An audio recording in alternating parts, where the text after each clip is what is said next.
Hello, everyone. This is Tom Fox, and I'd like to welcome you to episode 105 of Compliance Into the Weeds, the only podcast which takes a deep dive, literally going into the compliance weeds to consider a compliance or compliance-related action. But first, have you ever considered starting a podcast? As I expand the Compliance Podcast Network, I'm always looking for new podcasts. If you've wanted to start one but didn't know how, listen to this message from our sponsor, One Stone Creative. If you are enjoying this show, you might enjoy hosting your own. As an expert in your field, you have skills, knowledge, and insight that can help you expand your practice, meet new people, and create amazing content to share with the world. In as little as 2 hours a week, you can dramatically change how you promote, fill, and position your business. And One Stone Creative can show you how. Learn more at onestonecreative.net. Today, Matt Kelly and I, the coolest guy in compliance, take a deep dive into the recently announced Polycom FCPA enforcement action. Matt considers it from the corporate culture, tone at the top, and overall destruction of a corporation through bribery and corruption perspective. I take a look at the nuts and bolts lessons learned for the compliance practitioner to stop, detect, and prevent bribery and corruption. It's a fascinating exploration of a case that was announced the week of Christmas 2018. I know you will enjoy it and garner many lessons from it. Compliance Into the Weeds is a part of the Compliance Podcast Network. Hello, everyone. This is Tom Fox, back with Matt Kelly, founder and editor of Radical Compliance, for 2019's first episode of Compliance Into the Weeds. So with that, Matt, welcome, and I hope you had a happy holiday and a very happy New Year. Well, thank you, Tom. I did, and I hope everybody else had a good holiday break and a good New Year, too. So, Matt, I love it when we both blog about the same case on the same day. And we did that on Monday, the 31st, around a December 2018 FCPA enforcement action, which was announced the week of Christmas, Polycom. So that's great. When we align like that, we obviously have to do a podcast on it. So here we are. You want to start us off and give us a background facts? Well, yeah, sure. So I think this is a fascinating case. And like I said in my post, whatever your particular compliance interest, listeners out there, you're going to find it in the Polycom case. These are the guys who make those whiz-bang speakerphones you probably have on your conference room table. They make audio and video conferencing equipment. Polycom actually was acquired by Plantronics just last July, but I'm going to wind up, I'm sure, referring to them as Polycom throughout.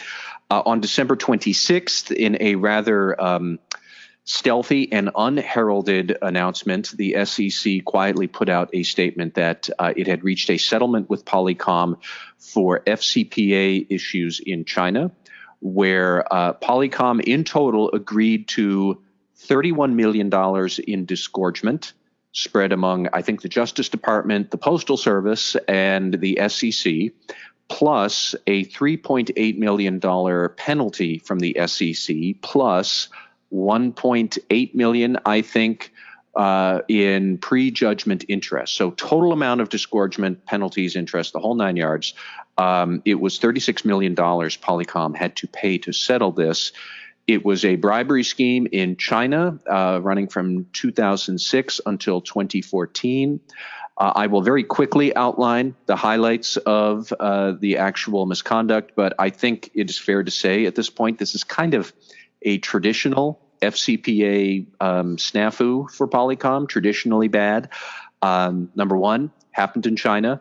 Number two, involved Polycom China's distributors.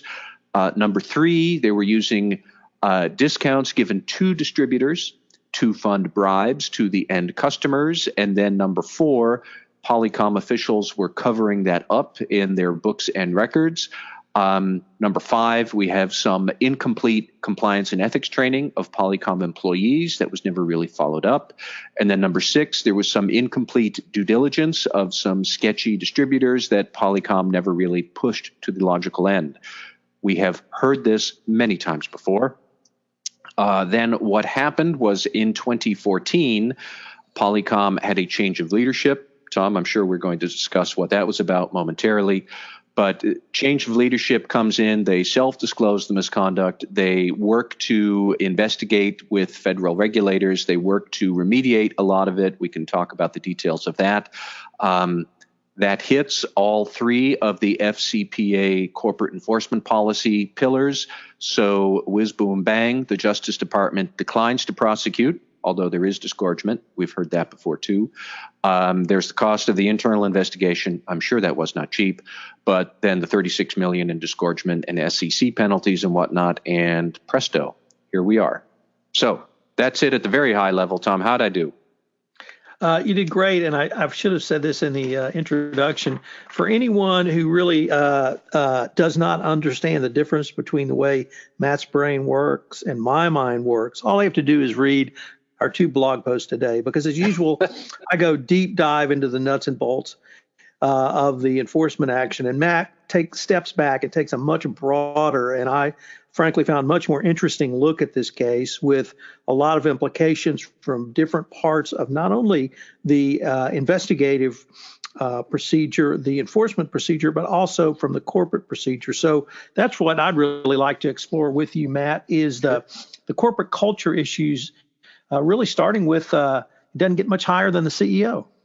Yeah, so this is what intrigued me about this case. Is there I was reading the SEC's enforcement order, and the SEC made a reference in passing to the fact that the Polycom already had a settlement with the SEC in 2015 for inefficient and weak internal controls over CEO expenses, personal expenses, and perks that the CEO had improperly billed back to Polycom.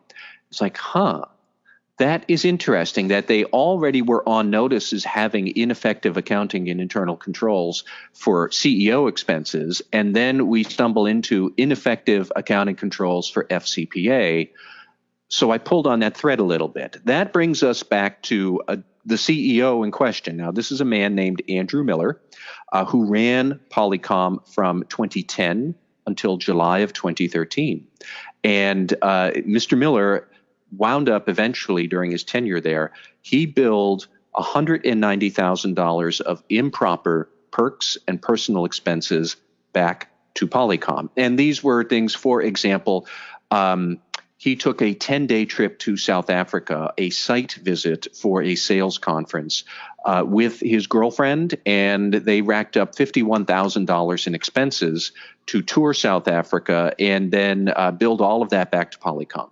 And then you can dive into, and in my post, I did take a closer look at the various types of cover-ups that he engaged in. And frankly, they were very similar to the types of FCPA misconduct Polycom's China division was engaging in at roughly the same time.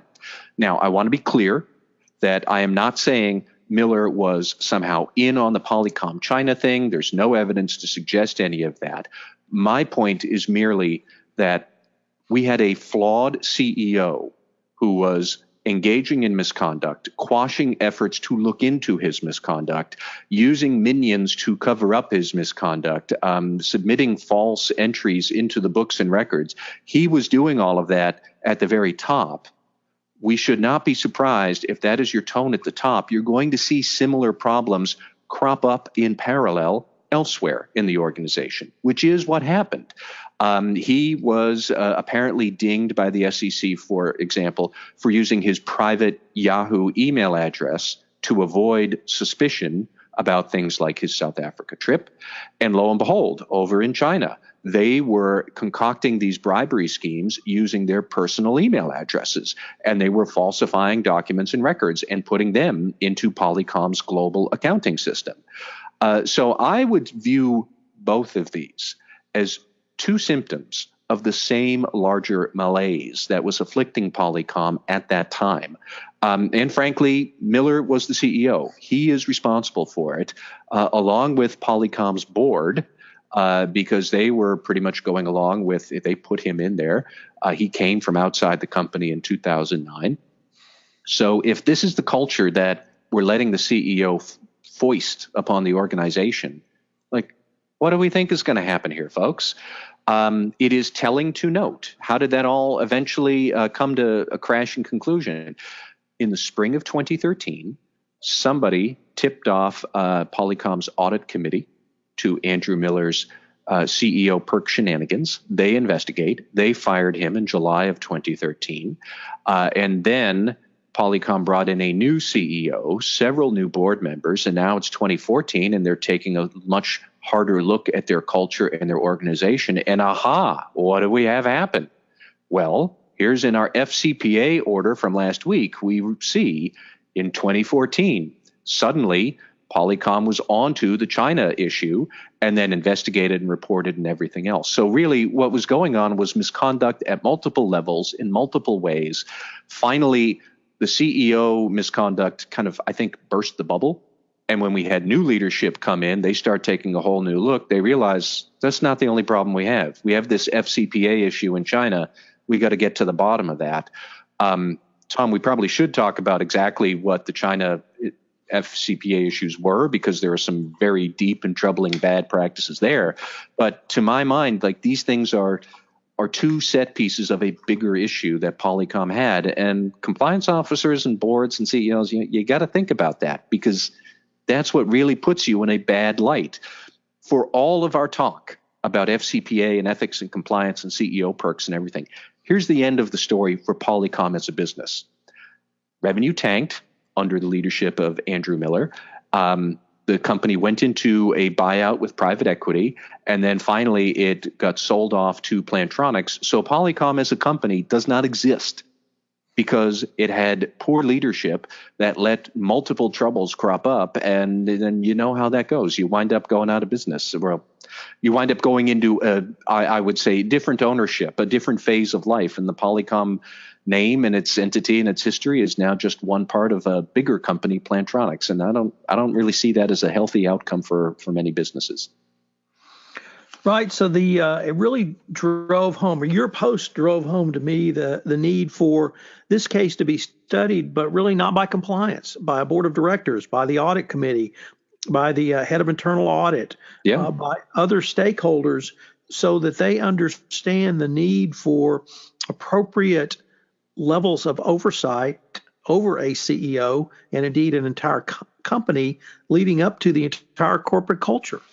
I think that's exactly it. I'm not saying that if they had a different CEO who was more principled and believed in strong oversight of his own expenses, would that CEO, he or she, have been able to prevent Polycom China's FCPA abuses? Maybe, maybe not. But that sort of a leader and that sort of governance would have had a much better chance to prevent the Polycom China FCPA issues that did come along. Certainly, if you've got a CEO who really can't be bothered to pay attention to the rules and is engaging in his own misconduct personally, I don't see that person as setting a very effective tone at the top for everybody else. And I think a big part of Polycom China's misconduct, it happened because not enough people elsewhere in the organization were saying, is this real? Is this true? Polycom, for example, the China executives were always entering false accounting entries into the system saying, we gave these discounts. Why? Because competition. Why this one? Competition. Over and over again, they just said, well, we had a big deal, but we had to cut the price because of competition. Nobody stopped to say, is that for real? Is that true? Maybe it would have been. But clearly it was not. But nobody was skeptical enough or took it seriously enough that, like, let's probe this a little more. Let's try and verify. And that led to Polycom China's scam going on for so long and all of these various issues. There was not enough skepticism. There was not enough of a speak up and a questioning culture. But then again, if your CEO is the type who's padding his own personal expenses and living the great lifestyle at company expense, like, if that's the sort of person, why would you expect a skeptical and speak up culture to take root? And it's like, those things don't go together. And clearly in Polycom, they didn't come to pass. So that really brings up the point that I tried to focus on, Matt, which was the oversight over the China business unit and the China business unit's active deception to the corporate office. And then finally, the customers' involvement in the bribery scheme, because that's one of the themes that I'm really seeing in 2015 18 that compliance officers need to consider going forward, which is now we have not only the customer simply accepting bribes to send the contracts, but they're actively helping to create the pot of money to pay bribes. Mm-hmm. And I wrote about that today for another publication, and this seems to me to be one more example. And for compliance professionals and compliance practitioners, I think it's going to make following the money or following the pot that creates the pot of money to pay the bribe even more difficult, because certainly a discount requested by a customer based upon competitive pricing, based upon the customer's budget, can be a legitimate business reason for a discount. But where does that discount then move to something that's nefarious? When does that discount become so great that it should, in and of itself, raise a red flag? This is really not something that I've known compliance officers to either focus on or really even have the ability to focus on. So I found that part of this case really interesting as well. I agree. And what caught my eye was the convoluted sales process for Polycom in China. So Polycom China would sell its equipment to distributors, who would then sell it to resellers, who would then sell it to the end customer. And typically, the discount would be sought by the distributor. And then came the bogus accounting entries in the global system Polycom used and all that stuff. But the other thing that stuck out to me was once I started hearing about discounts asked for by distributors and all of this, that's very similar to what we saw earlier this year with the Sanofi case, and where the SEC settled with Sanofi. Again, that was in the Middle East, but Sanofi selling to distributors who were then creating discount requests, and that became the money for the bribes. And in that case as well, not only did the SEC require disgorgement, but the SEC imposed a penalty. I think it was $5 million for Sanofi, and it's $3.8 million here. So number one, we have these complex sales structures that cannot be easy to follow who asked for what discount and who really is the customer, because technically the customer for Polycom China were the distributors. So who asked for what? How do we track all of that? Does the chain of sale really need to be that complex? But it's difficult for compliance officers to raise questions like that and see if we could simplify it. In some markets, by the way, you probably can't.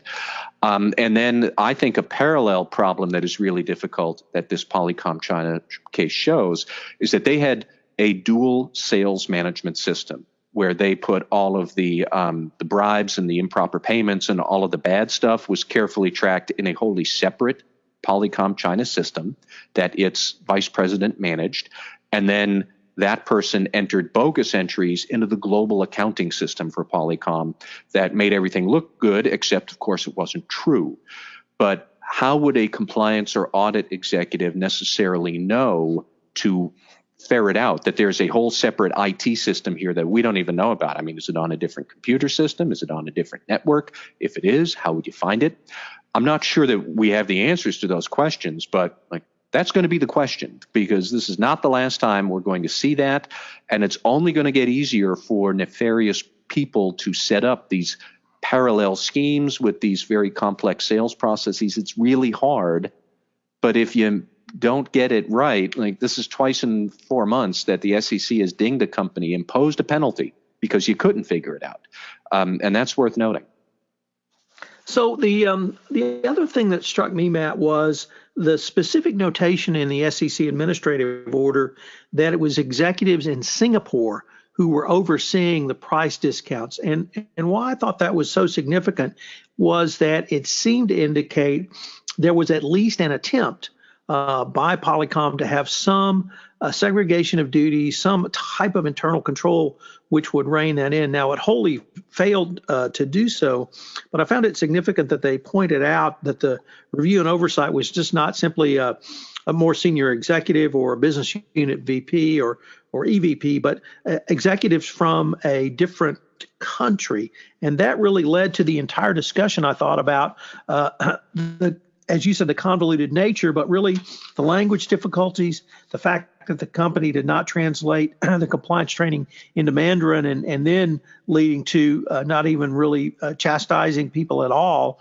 or sanctioning them, I should say, for failure to complete compliance training. And I think that's another really interesting point that I was wondering about too is, so the Singapore executives would have been looking at all of those records of discounts and would have been seeing time and again, we offered this because of competition. Nobody there actually stood up and exercised the internal control and segregation of duties that existed on paper. Nobody there actually stood up and said, really? Come on, guys. We all know that China is a corrupt country. I mean, everybody in Singapore, I am sure, knows that. They're right next to Singapore, relatively speaking. It is not news to tell anyone in Singapore that the Chinese government engages in corruption. And yet, the Singapore executives at Polycom just kind of rolled right over. And why did they do this? Now, there is a stereotype out there. I am not saying that I buy into this, but there is a stereotype that Singaporeans are accustomed to a very authoritarian regime. They do not live in a free country, and maybe they just rubber stamped everything. Maybe they just wanted to not raise difficult questions because their higher ups back in the United States. Well, if the CEO is racking up personal expenses and he's imposing budget cuts while he flies off to South Africa, maybe I shouldn't even bother. Maybe that is an attitude. We don't know why. But I do think it gets back to these issues of corporate culture, skepticism, and verifying for the sake of verification, even if there is nothing there when you actually do verify. That is part of good governance and compliance and audit.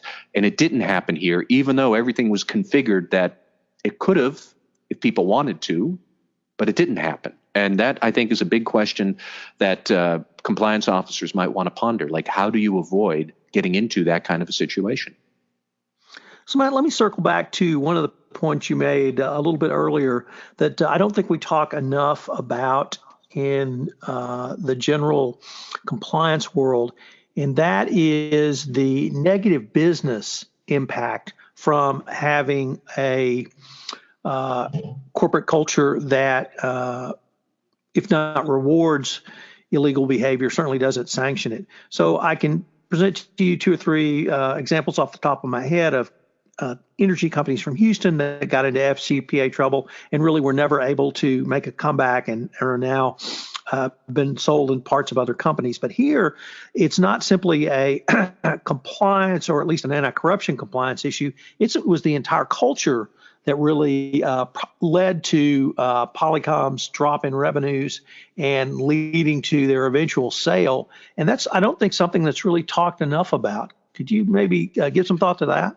Well, I do. And this is where I have some sympathy for Polycom China executives, because if you look at Polycom's corporate filings from back in that time, 09, 010, 11, which I did, their biggest competitors in China were ZTE and Huawei. Now, both of those companies are big, formidable competitors, period. For anyone in the world, they are competitors, here in the U.S. and in Europe, let alone in their home countries where they do have very cozy connections to the government. So I can see why Polycom China executives would feel an awful lot of pressure that we have to close these sales. How are we going to do it? We're getting killed in some way or other. Let's just bribe our way to success. And that is not a valid point of logic. You cannot follow through and therefore say, okay, it's okay for us to bribe because our competition is tough. But a good corporate culture would have led Polycom China to go back to its executives, overlords in the U.S. and in Singapore and say, guys, we have a big problem here. We can't compete in China against ZTE and Huawei. Our pricing structure is way wrong, or we need to do something totally different. The only way for us to compete is to bribe. You can have that conversation, but the next sentence should be, and of course, we can't do that. So how do we find another way? And I am skeptical that anybody in Polycom had that sort of a discussion back then. Certainly given the fact that Andrew Miller, the CEO, was also engaging in his own form of misconduct. You have to think through these sort of dimensions that if it's difficult to succeed without bribery. There are questions to be asked about how do we succeed, but you have to try and find some other way. Maybe they should have said, we need a new product. We need to get out of China entirely. We need to come up with a different pricing structure.